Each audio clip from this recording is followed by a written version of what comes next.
Για όσους δεν με γνωρίζουν, είμαι η Νατάσα Σκορδάκη, υποψήφια δημοτική σύμβουλος από τον Ανδρέα Παχατορίδη. Είμαι μητέρα 2 έφηβων αγοριών. Έχω σπουδάσει οικονομικά και έχω 2 μεταπτυχιακά στο marketing και στα logistics. Πριν από 2 γενναίες, ο προπάπος μου Αρμενά Καραφιλιάν ίδρυσε την Αρμένικη Αποστολική Ορθόδοξη Εκκλησία. Εκτός από την περίοδο των σπουδών μου, η ζωή μου όλη έχει χτιστεί από τις πρώτες μέρες ζωής μου σε αυτή την πόλη. Κάτι που με καθιστά ικανή να έχω την εικόνα της για να μπορώ να έχω προτάσεις για τη βελτίωση και την ανάπτυξή της για ένα καλύτερο αύριο για μας και τα παιδιά μας.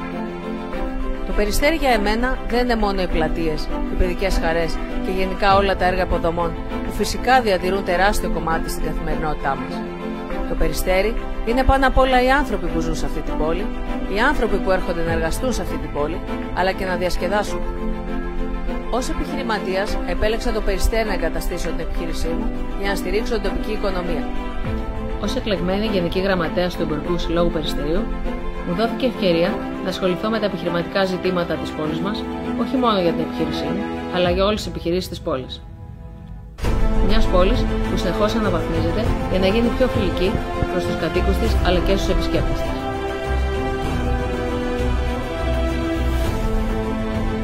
Η πόλη μας τα τελευταία χρόνια έχει στην κυριολεξία μεταμορφωθεί και έχει γίνει παράδειγμα προς μίμηση για άλλους ανά την επικράτεια δήμους. Ο Ανδρέας Παχατορίδης είναι ο άνθρωπος των έργων και όχι των λόγων.